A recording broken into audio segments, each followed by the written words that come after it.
Following an effective preparation strategy is the key to success in passing the FAA's Part 107 exam.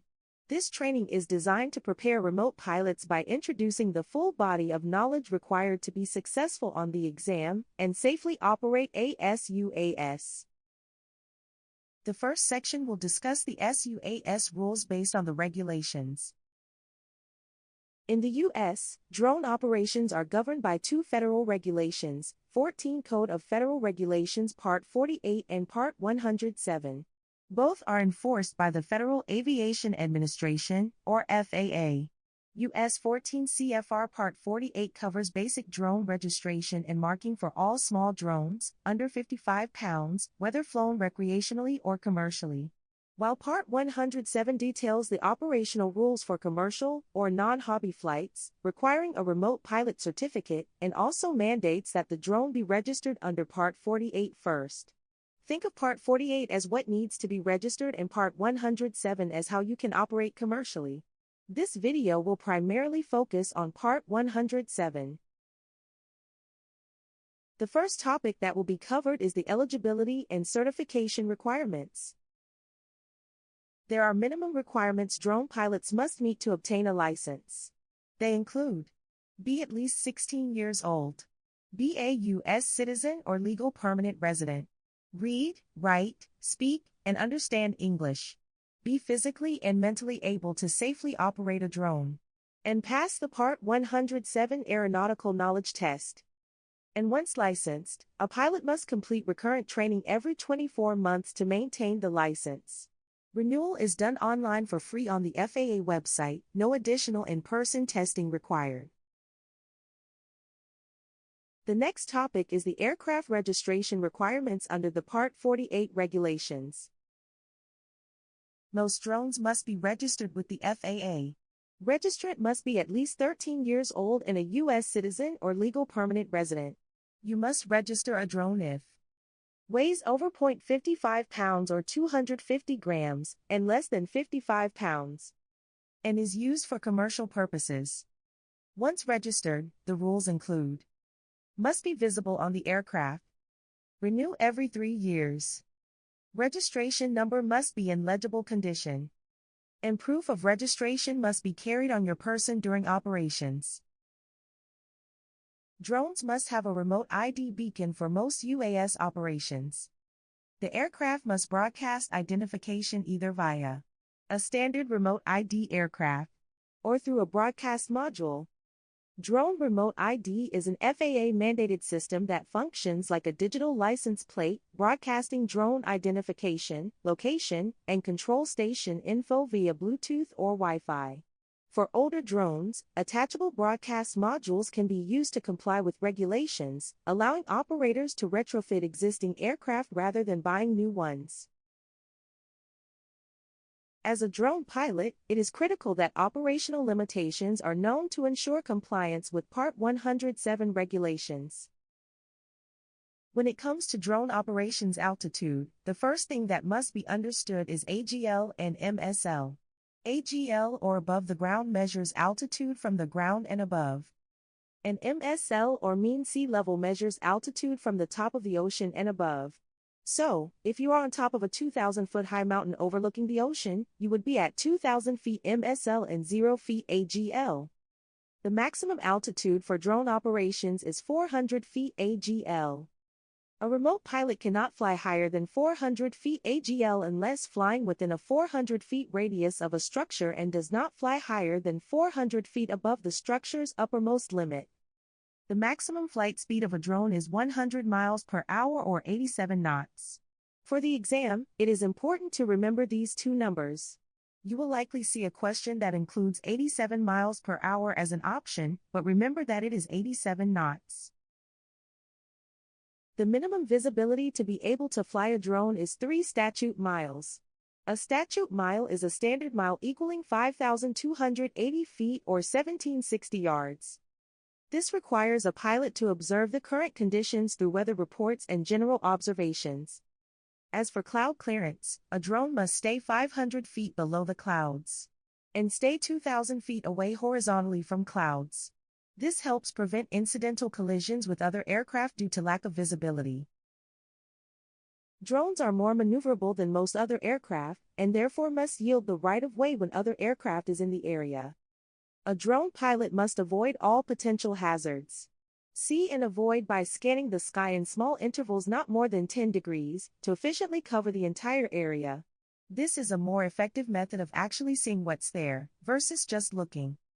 As a drone pilot, you must yield to manned aircraft, hot air balloons, helicopters, medical flights, and any aircraft without collision avoidance ability. For safety reasons, there are restrictions on flying drones depending on the time of day and the amount of natural light available. Daytime operations are allowed without restriction. Civil twilight is the time that is, 30 minutes before sunrise, and 30 minutes after sunset. When operating during civil twilight hours, anti-collision strobe lights that are visible for 3 or more miles is required. Night operations are allowed if the drone has anti-collision lighting, and you complete FAA recurrent night training, which has been a requirement since 2021. Some drone operations will be accomplished by a crew rather than a single operator. Next, the remote pilot and crew responsibilities will be introduced.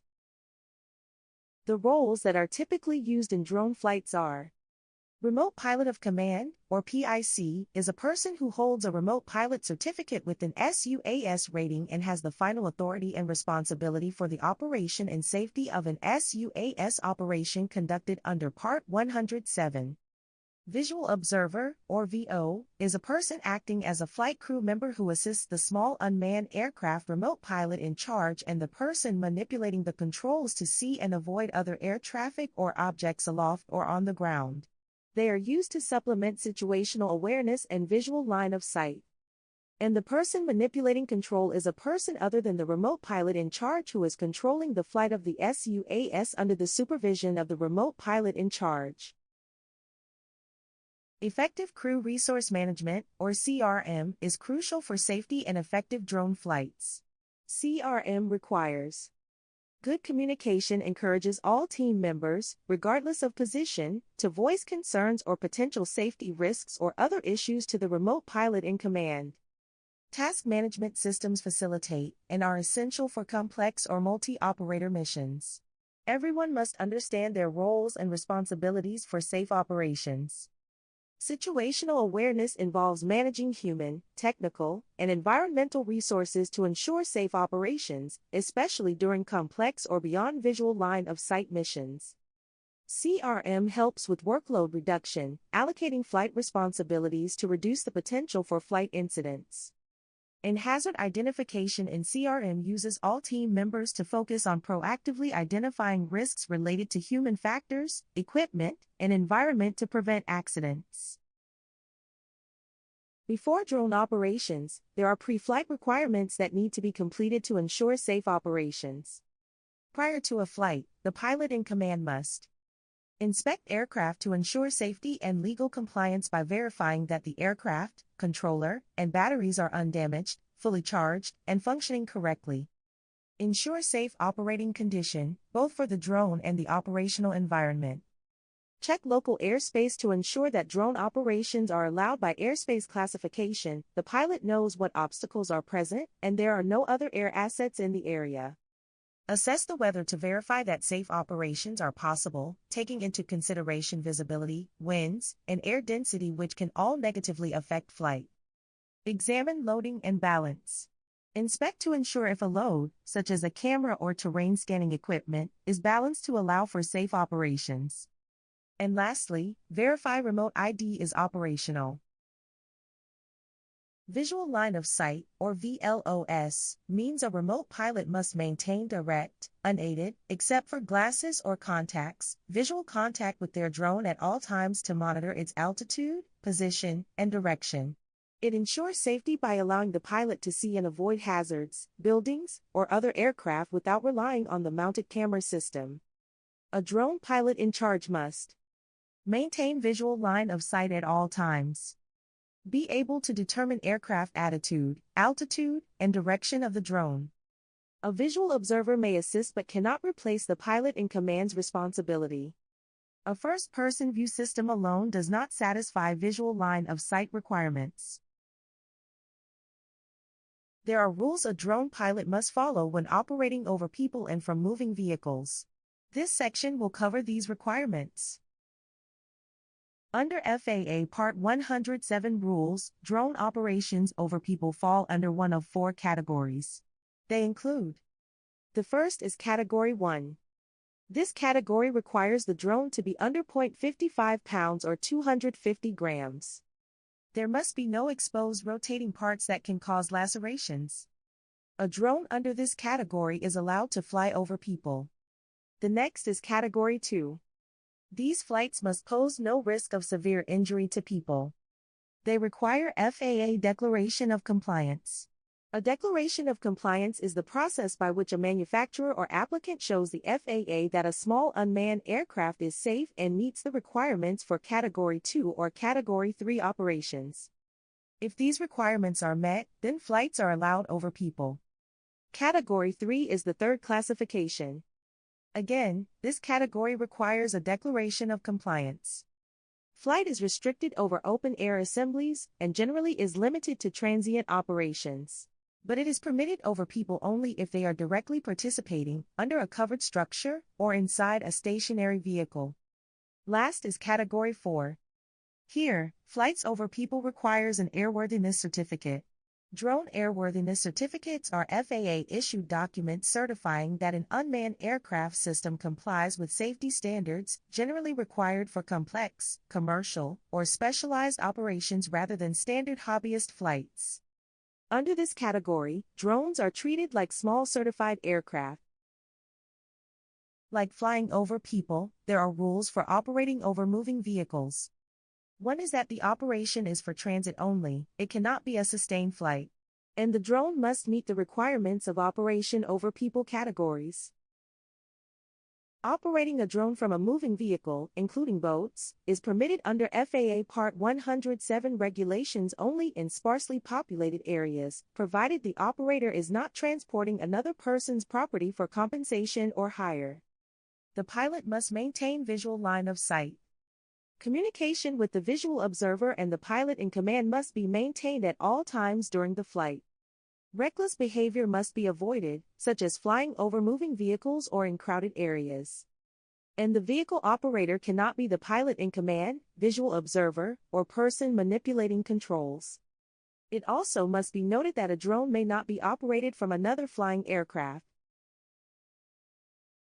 Next, a certified drone pilot must understand the emergency and hazardous operation requirements. Under normal circumstances, drone pilots cannot depart from the rules of operation as directed under Part 107. But there are some exceptions. A pilot in command may deviate from any Part 107 rule, including altitude and location rules, if it is required to address an emergency. An emergency typically is a situation that could cause an injury or cause significant property damage. If a deviation occurs and the FAA requests it, a written report explaining the deviation must be submitted. 14 Code of Federal Regulations 107.9 requires reporting to the FAA within 10 days if an incident causes serious injury, loss of consciousness, or hospitalization. Additionally, it must be reported if there is property damage exceeding $500, excluding the damage to the drone itself. The reports will be made on the FAA's website, faadronezone.faa.gov. Hazardous or illegal operations are strictly prohibited and can result in fines, jail time, or suspension of an operator's certificate. Illegal operations can include: operate carelessly or recklessly. An operator flies a drone under the influence of alcohol or drugs. A blood alcohol concentration of 0.04 or higher makes it illegal to operate a drone. Operators must also wait at least 8 hours after consuming any alcohol before flying. Drones may not carry hazardous materials, such as flammable liquids, compressed gases, toxic or infectious substances, explosives, and radioactive materials. And lastly, a pilot cannot allow a person to ride on a drone while in operation. According to FAA regulations, a pilot in command must terminate the flight if safety is compromised. A remote pilot must understand Part 107 waivers and their purposes. Available waivers can include flying over people without meeting the requirements of Category 1 through 4. A Part 107.39 waiver allows drone operators to fly directly over people, which is otherwise prohibited. Approval requires demonstrating safety, often including prop guards, an anti-collision light, a visual observer, and sometimes a parachute system. Applications are submitted via the FAA Drone Zone and can take up to 90 days to process. Beyond Visual Line of Sight, or VLOS, waiver is an FAA authorization allowing drone operators to fly without direct visual contact with the aircraft, necessary for tasks like long-range inspections. Obtaining these often requires demonstrating a rigorous safety case under Part 107.31. Operations above 100 miles per hour is required under Part 107.51a. This waiver allows operators to exceed the standard speed limit for specialized activities like high-speed racing or specialized filming. Night operations is allowed if you completed certification or renewal training since April 2021, and the drone has anti-collision lighting visible for 3 statute miles. A waiver is only required if these lighting or training requirements are not met. Waivers typically require a detailed safety case and an operational risk mitigation plan. The last topic of Section 1 is the record-keeping requirements. Throughout this video, the flight requirements have been discussed, some of which require documentation and/or record-keeping. The major records include registration certificate with the FAA. A registration is good for 3 years, and a renewal application can be done on the FAA's website. Remote pilot certificate is obtained by meeting the requirements of and passing the Part 107 knowledge exam. Maintenance and inspection logs are critical for ensuring aircraft safety, regulatory compliance, and operational longevity. They should include detailed records of pre- and post-flight inspections, battery cycles, firmware updates, propeller condition, and maintenance actions. Any document requested by the FAA. This will typically occur as the result of an accident, injury, or emergency deviation of Part 107 rules. This section will cover the weather considerations for sUAS operations. Weather is driven by many factors. The first is temperature.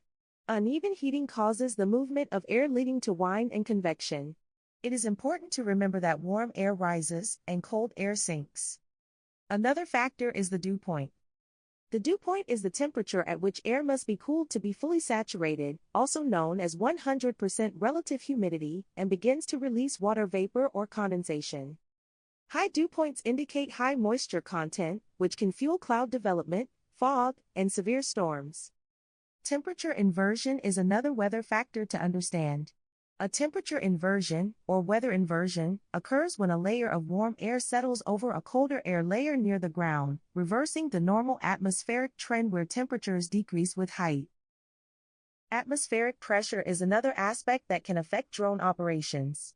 High-pressure areas provide stable air and clear skies, while low-pressure areas lead to unstable air, clouds, and precipitation.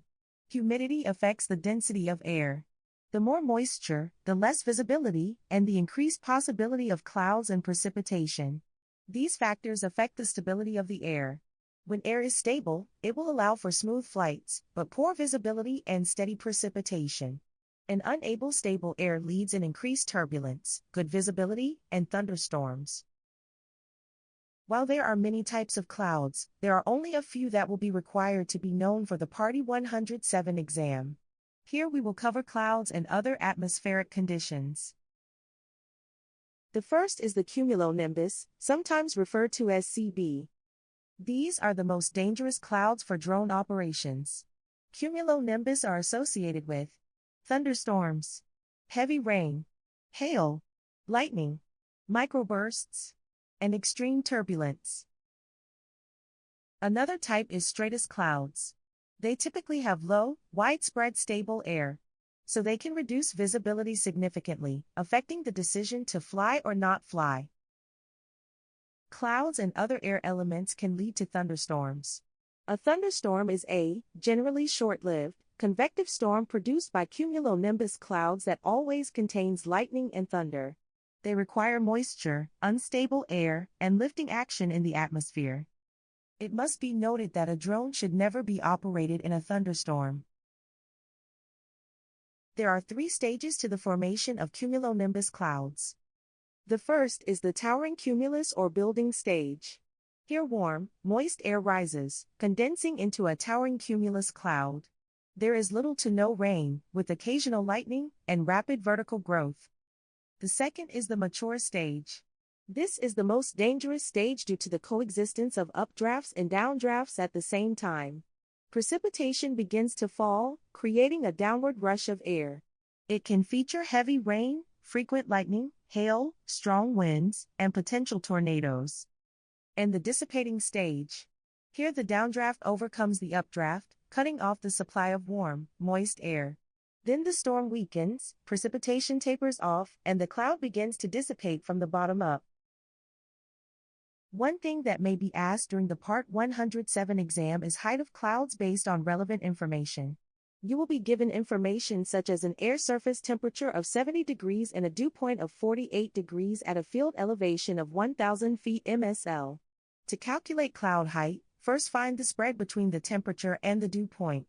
Next divide the spread by a constant of 4.4 and multiply by 1,000. And lastly convert to MSL by adding the field elevation. For the example, the dew point of 48 is subtracted from the temperature of 70 degrees, giving us 22. Then the 22 is divided by 4.4, resulting in 5, which is then multiplied by 1,000 equaling 5,000 feet. Then the field elevation is added to the 5,000, giving us a cloud height base of 6,000 feet. One weather condition that a drone pilot must understand and be aware of is a microburst. A microburst is a highly localized, intense column of sinking air, or downdraft, within a thunderstorm, less than 2.5 miles in scale, that produces damaging, straight-line winds up to 150 miles per hour. They are a severe downdraft that hits the ground and spreads out. The downdrafts can fall at a rate of 6,000 feet per minute, so there is significant force, making them the strongest hazard to a drone flight. Wind shear is another hazard to drone flights. It is a sudden change in wind speed, wind direction, or both. They are often found near thunderstorms, during temperature inversions, near terrain, and in microbursts. Because drone pilots must maintain a visual line of sight, fog can hinder the ability or authority to fly in fog. Fog presents a significant safety risk to the aircraft. The types of fog include radiation fog, which is a common, often dense, low-lying cloud formed overnight when clear skies and calm winds allow the ground to radiate heat into space, chilling the air near the surface to its dew point. It typically develops in valleys, near water, or during winter, often dissipating after sunrise. Advection fog forms when warm, moist air moves horizontally, advection, over a cold surface, causing the air to cool from below to its dew point and condense into fog.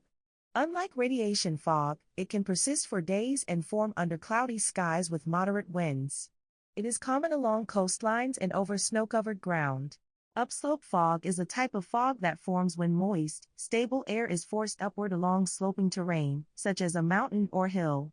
As the air ascends, it cools adiabatically to its dew point, causing condensation and creating thick fog that can persist as long as the wind blows. Steam fog or evaporation fog or sea smoke is a shallow, low-lying fog that forms when very cold air moves over warmer water, causing the water to evaporate and immediately condense. It resembles wisps of steam or smoke rising from lakes, rivers, or polar seas. It requires a significant temperature contrast to occur, typically during cold, clear autumn or winter mornings.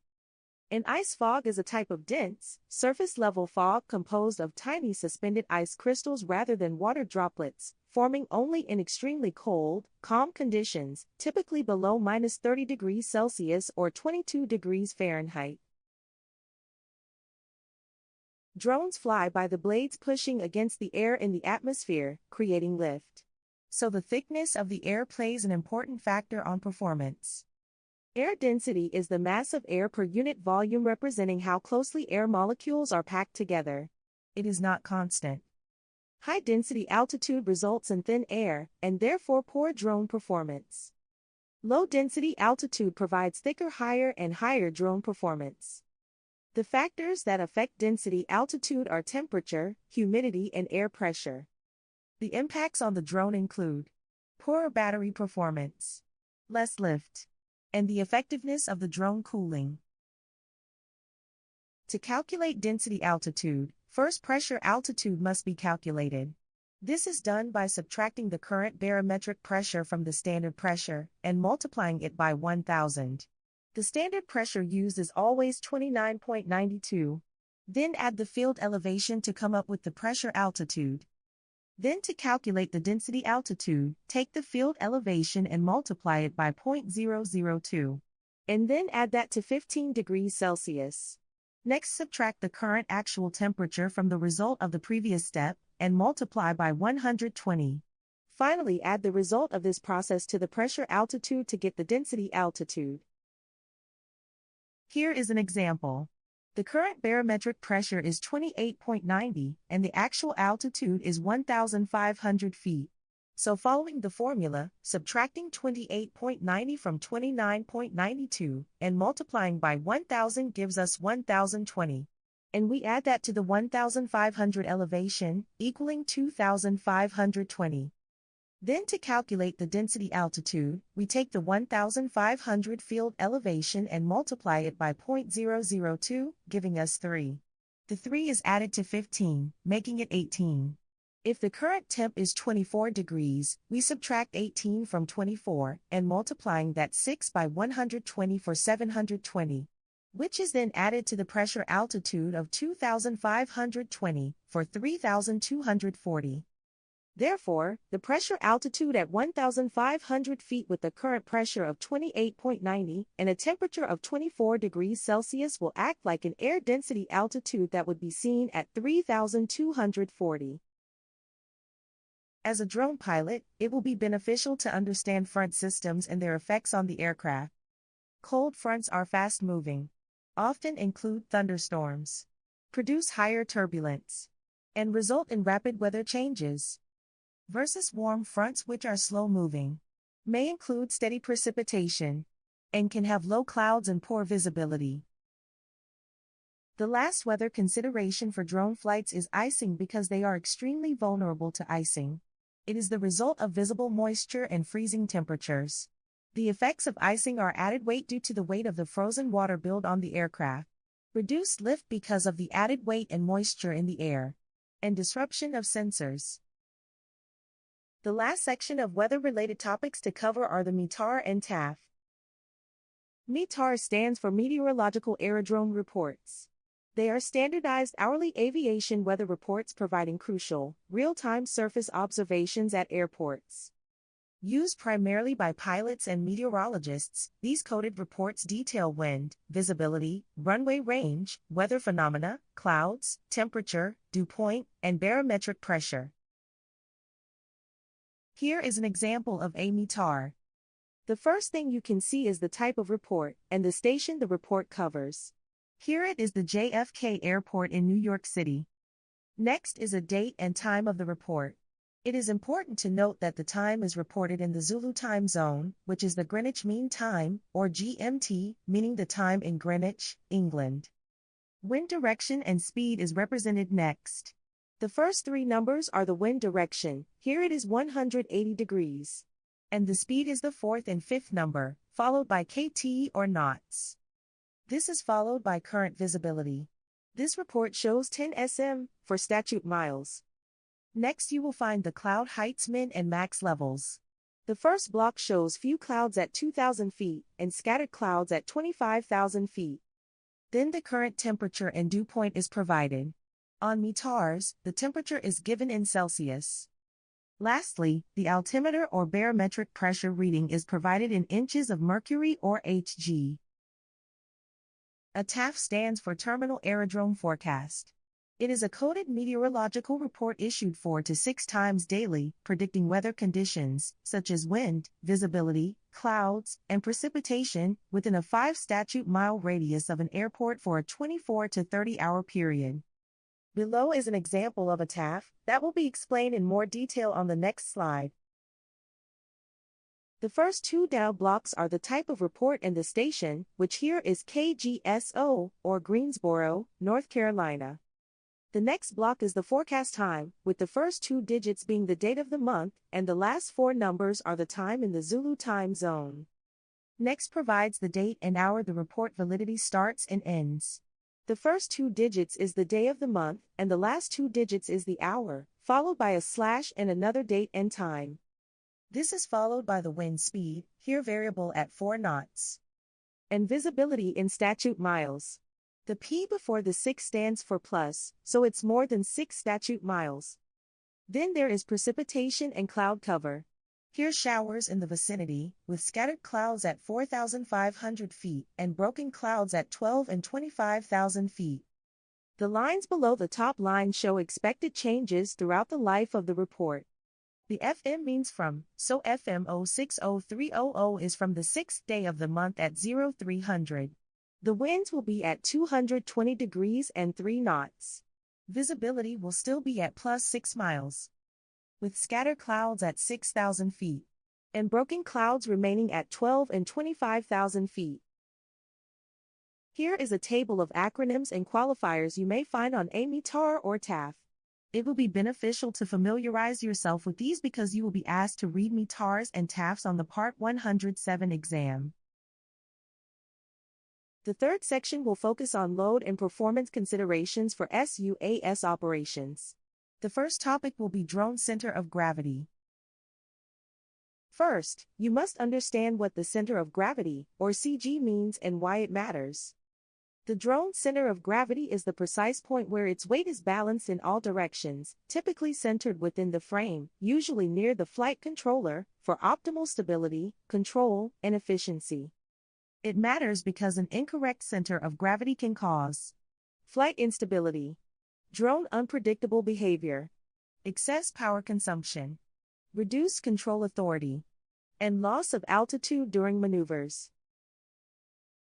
The effects of an AFT or rearward center of gravity are less stable flight operations, more responsive controls, and higher risk of uncontrolled pitch up. Pitch up is the backward tilting movement of a drone's nose.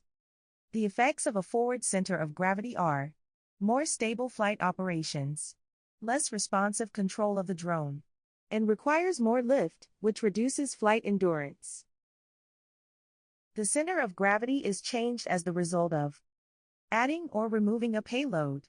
The platform center of gravity is designed based on the original configuration or package it came with. Altering it will affect the unit center of gravity. Changing cameras, batteries, and sensors. Again, the design of the drone is based on the standard cameras, batteries, and sensors that came with the unit when it was purchased. Installing new components can have a negative effect on its center of gravity. And redistributing the onboard weight. Moving the weight of the payload or components can cause serious center of gravity issues.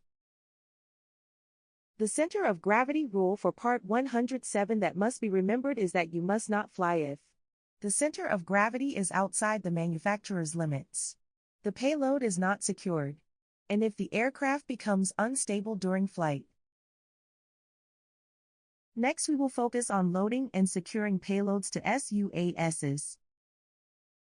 A drone pilot and crew must understand loads and why payload securement matters. A shifting payload changes the center of gravity mid-flight. Both forward and aft changes will negatively affect performance and flyability. Causes excessive pitch or roll corrections. Ultimately, the drone will be harder to control. Can lead to flyaway conditions. Flyaway is an uncontrolled incident where a drone stops responding to controller inputs and flies away on its own. And can cause auto-landing or loss of altitude.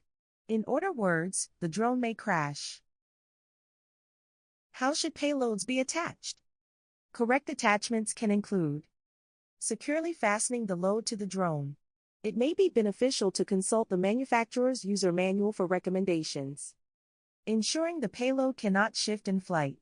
Pre-flight inspections must be done to verify the payload is secure.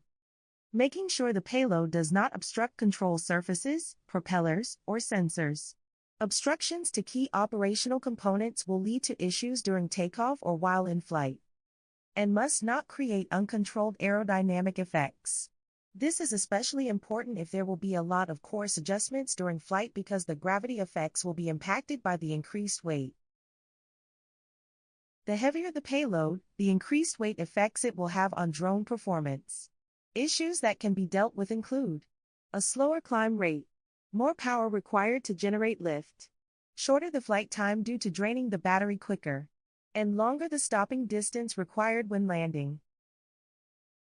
The typical performance losses due to weight that will be realized are 5 to 20% reduced flight time due to a greater voltage pull on the battery. This should be obvious, as the higher weight increases the draw on the unit's battery. Slower acceleration. The sUAS propellers will strain to accelerate as weight is added to the platform. Reduce maneuverability. This is for the same reason as slower acceleration. And higher stall speed for fixed-wing systems, especially in turns and banking.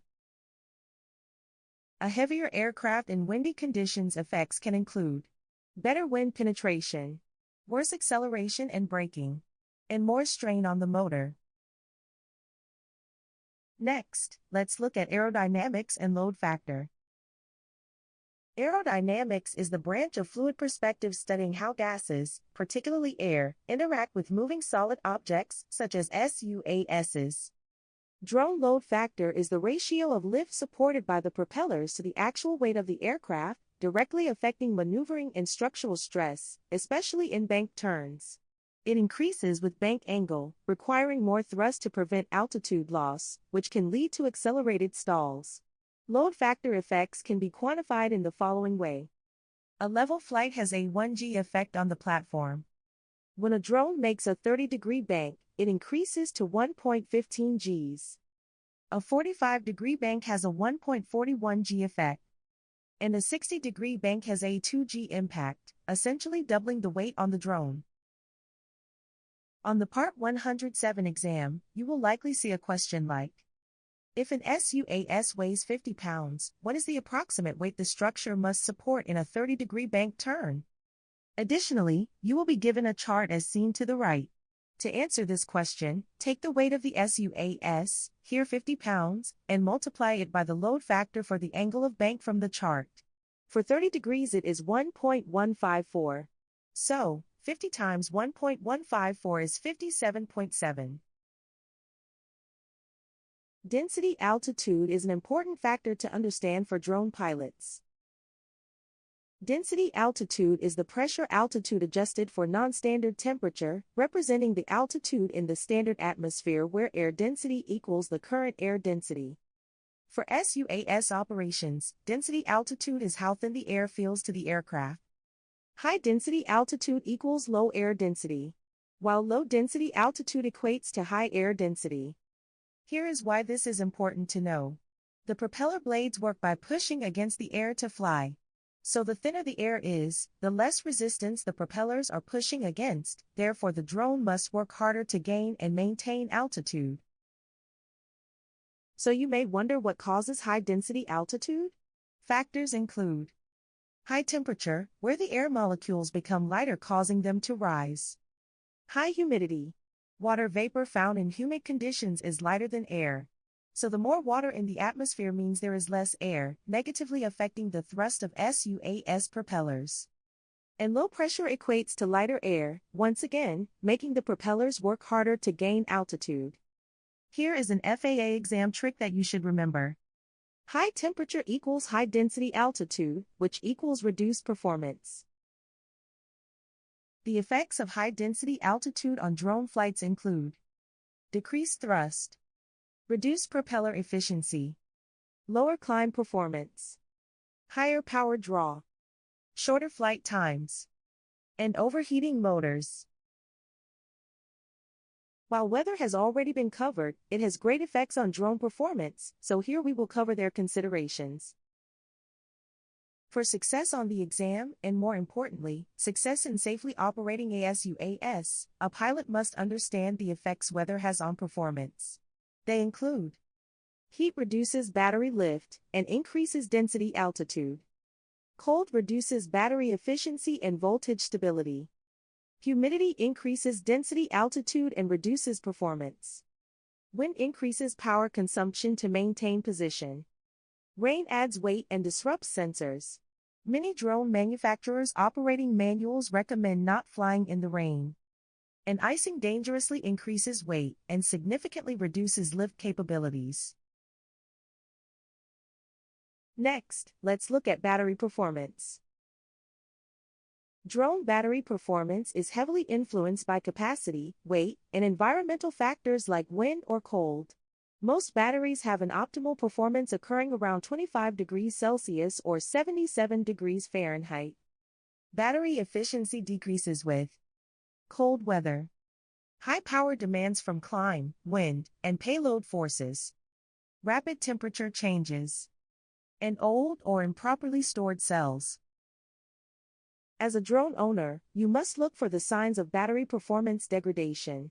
Some indicators include voltage sag, shortened flight times, inconsistent discharge curves, and overheating during charge.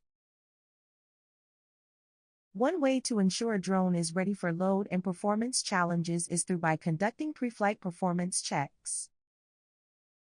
A comprehensive sUAS pre-flight check ensures safety and legality by verifying the environment, aircraft, and controller. The FAA requires a pilot in command to inspect the following before flights: weight and balance.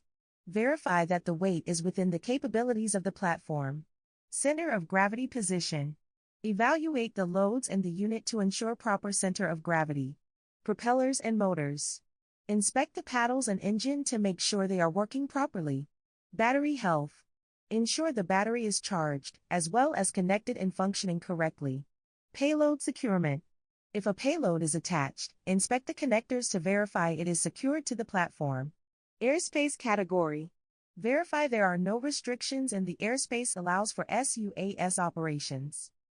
And potential weather impacts on performance. Check weather reports to ensure it is safe to fly. For airspace restrictions and weather checks, there are cell phone apps available, such as Before You Fly, Aloft, and UAV Forecast that can provide up-to-date information to make good decisions.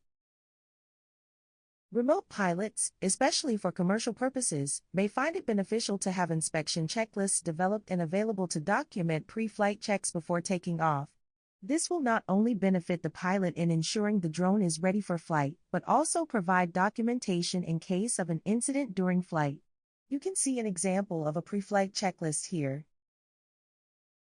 You may be asked, when should you not fly based on performance?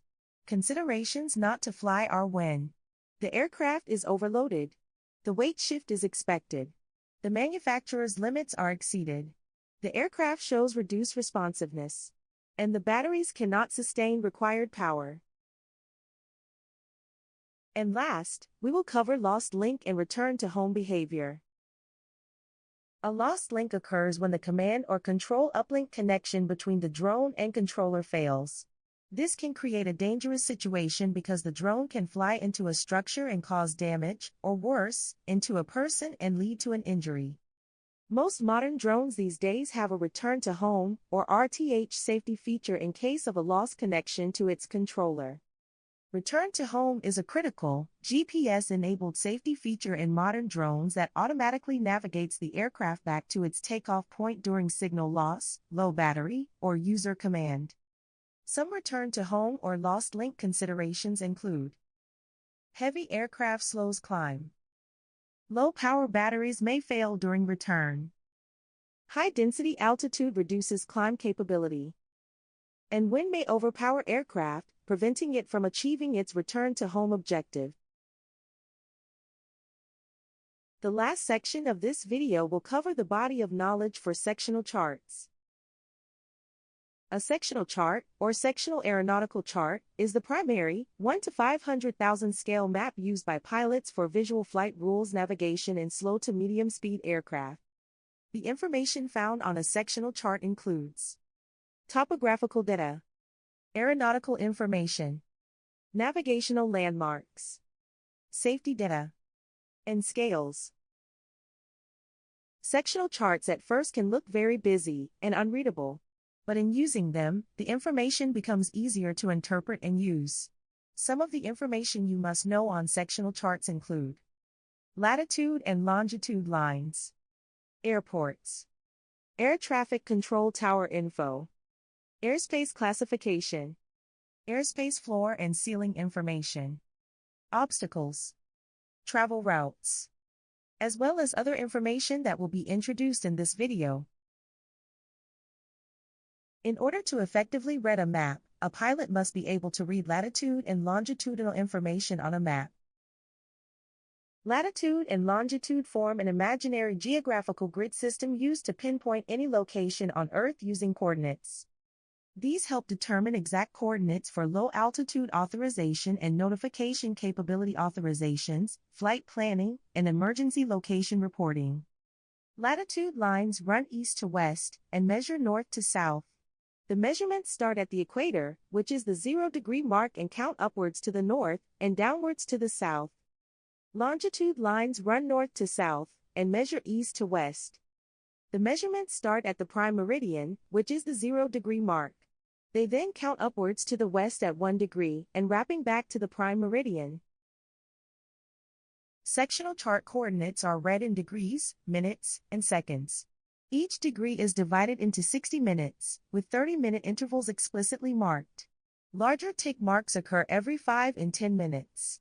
Similarly, each minute is divided into 60 seconds. An example of how this would read is 36 degrees, 9 minutes, 30 seconds north. 75 degrees, 44 minutes, 20 seconds west. Isogenic lines are lines on a map connecting points on the Earth's surface with equal magnetic variation. It is the difference between true north and magnetic north. If the variation shows 10 degrees west, then magnetic north is 10 degrees west of true north. Here you can see the latitude and longitude lines and information on a sectional chart. The degrees coordinates are located on at least one line of latitude and longitude on the chart. With the chart removed, here, you can see the vertical lines of latitude and the horizontal lines of longitude. The distance between each line of latitude is 30 minutes, and every 2 lines represent 60 minutes, which equates to 1 degree of latitude. Similarly, the distance between each line of longitude is 30 minutes, and every 2 lines represent 60 minutes, which equates to 1 degree of longitude. Understanding the distance transition of lines of latitude will help read and find coordinates faster. Here you can see that as you move north from 48 degrees, the next line is 48 degrees, 30 minutes, and then 49 degrees. And here as you move left or west, 101 degrees moves to 101 degrees, 30 minutes, followed by 102 degrees. Between each main line of latitude or longitude, there are incremental minute markers. The small ticks represent 1 minute. The slightly larger ticks represent 5 minutes. And the largest ticks are 10 minutes. By reading the larger ticks, you will be able to find the specific minutes associated with map coordinates.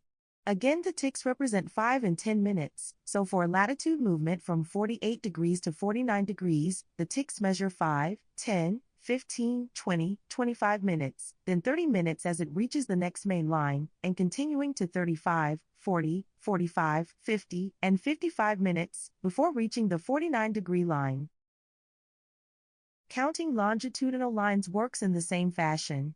Starting at 101 degrees, counting to the west, the ticks are for 5, 10, 15, 20, and 25 minutes before reaching 101 degree, 30 minutes. From there are ticks for 35, 40, 45, 50, and 55 minutes before arriving at 102 degrees. Now for an example. A question may read what airport is located at 47 degrees, 39 minutes north, 101 degrees, 26 minutes west? To figure this out, first find the main latitude and longitude lines on the map. Next, move along the latitude lines, counting down the major ticks. The first is the 50 minutes tick, and the second is 40 minutes. Then count across to the ticks for 10, 20, and 25-degree lines. Then find where these 2 points meet, and you can see it is garrison. So the answer would be B. The next area is airspace classifications, which is critical knowledge for drone pilots. The first thing that must be understood related to airspace is AGL and MSL. AGL stands for above ground level, and it measures altitude directly above the terrain, while MSL or mean sea level measures height relative to the average sea level. AGL is crucial for obstacle clearance and drone operations, whereas MSL is standard for aviation navigation, airspace, and weather reports. For context, if you are on top of a 2,000-foot mountain, your AGL is 0 feet, but your MSL is 2,000 feet. A class of airspace is either controlled or uncontrolled. Controlled airspace is where air traffic control has the authority to control traffic. In uncontrolled airspace, they don't. The classes are A, B, C, D, E, and G. Class A covers 18,000 feet MSL up to FL 600 Oregon 60000 feet MSL. This airspace is controlled, which requires instrument rating and transponder. Class B includes the surface to 10,000 feet MSL and requires air traffic control clearance to enter. Class C is from the surface to 4,000 feet AGL and two-way radio transponder required. Class D covers the surface to 2,500 feet AGL. These are found around smaller airports with towers and a two-way radio required. Class E is for everywhere else, typically starting at 700 or 1,200 feet AGL, up to Class A airspace at 18,000 feet MSL. And Class G is uncontrolled airspace from the surface up to Class A, B, C, D, or E controlled airspace. Class B airspace is identified with solid blue lines on the map. It surrounds major airports like New York's JFK Atlanta's ATL and Los Angeles LAX. The shape is like an upside-down wedding cake. And Class B airspace always require authorization for sUAS flights. Class C airspace is identified with solid magenta lines. It is used around medium-sized airports. And it also requires authorization to fly within these areas. Class D is identified by dashed blue lines. They are typically found around small tower airports. And they require authorization to enter. A bracketed number is found in Class D space which represents the ceiling in hundreds of feet. A minus ceiling value indicates the surface up to but not including that value. Class E have multiple styles to identify them on maps.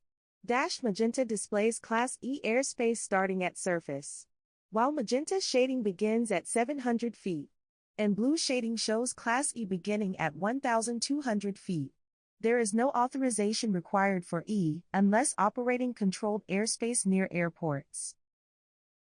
Class G is uncontrolled airspace, with no visible markings on a map.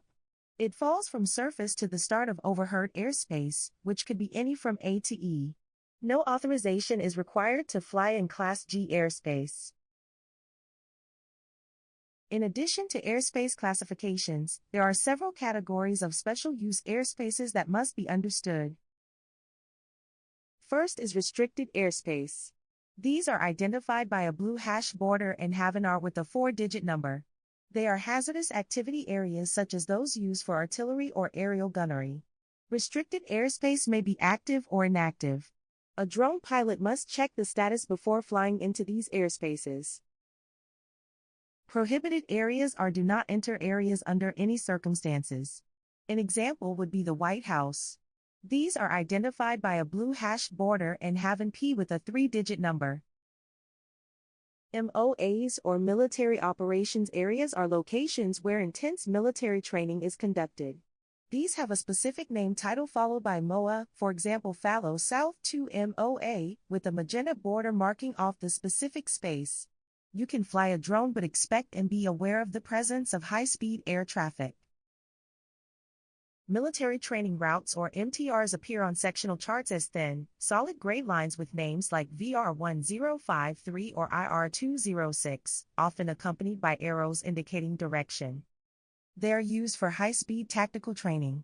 VR routes, for visual rules, are generally used below 1,500 feet AGL and have a 4-digit number, while IR, for instrument rules, can be higher and have a 3-digit number.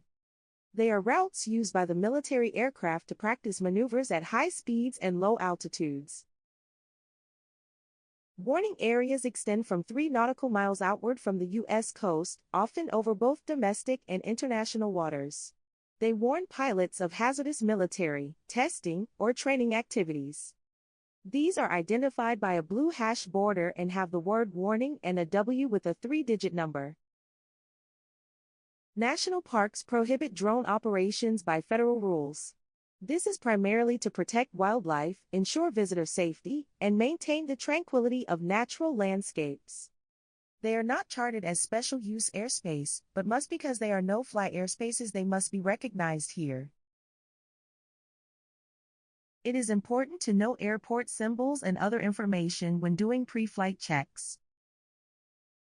Airports with control towers are identified in blue, and those without control towers are in magenta. The closed circle around the runways indicate runways that are between 1,500 and 8,069 feet in length. Those without circles are greater than 8,069 feet. The Common Traffic Advisory or CTAF and ATIS or weather frequencies will be listed. An L indicates lighting is available at the airport, and a star icon before the L indicates a rotating beacon. Obstacles that can affect flight operations are indicated on the map. An inverted V with a single dot displays a single obstacle in that area. If there are multiple inverted Vs with dots, then there are multiple obstacles in close proximity. There will be 2 numbers presented with obstacles.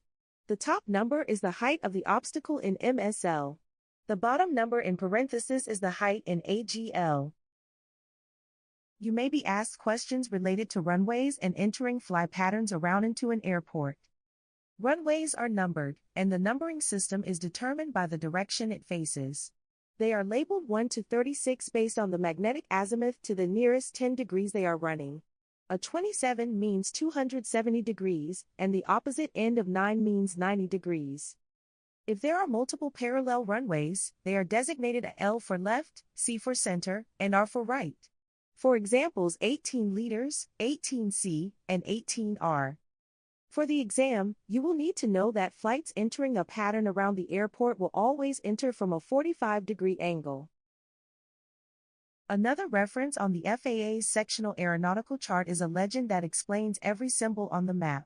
They include things like airport symbols, both towered and untowered, airport data, air traffic service and airspace information, topographical information, miscellaneous information, radio aids to navigation, communication boxes, and obstruction information. The next few slides provide some additional information that must be understood as part of the Part 107 exam. The phonetic alphabet is used in the aviation industry. It is a 26-word system used to ensure clear, accurate communication over radio or telephone, particularly in noisy environments. It assigns a unique word to each letter to avoid confusion, such as Alpha for A and Zulu for Z. When communicating with control towers or other aircraft, it is important to use the phonetic alphabet. Also, aviation uses a military time 24-hour clock, starting at 0000 and ending at 2359 to avoid AM and PM confusion. Military time always uses 4 digits to report the time. Afternoon times add 12 to the current time, like 3 o'clock p.m. becomes 1500, while AM times remain similar. For example, 1 a.m. is 0100. If you plan to fly drones, it is important to learn these 2 systems as they are ingrained in the aeronautics industry. Another important thing to know about the aeronautics industry is that reported time is typically using the time from the Zulu time zone. The Zulu time, represented as Z, is the standard 24-hour time used in aviation, navigation, and the military, representing Coordinated Universal Time at the prime meridian, which is 0 degrees longitude. It remains constant worldwide, unaffected by local daylight saving time changes, and acts as a universal reference to ensure safety and accuracy in flight operations, scheduling, and weather forecasting. And understand cardinal directions in comparison from your location. For example, if you are flying at 90 degrees, and you receive a call of traffic at 3 o'clock at 4 miles, what direction would you look? East, west, or south? When flying at 90 degrees, 12 o'clock would be straight ahead on an easterly path. So, west would be 9 o'clock and south would be 3 o'clock from your position. Therefore, the answer would be C. Understanding the body of knowledge of the Part 107 regulation is important for achieving and maintaining a remote pilot certificate. It is important to remember this information because compliance ensures safety and effective flight operations, as well as ensuring you do not lose your license. Thank you for watching this video. Please hit the subscribe button to access additional FSTG videos.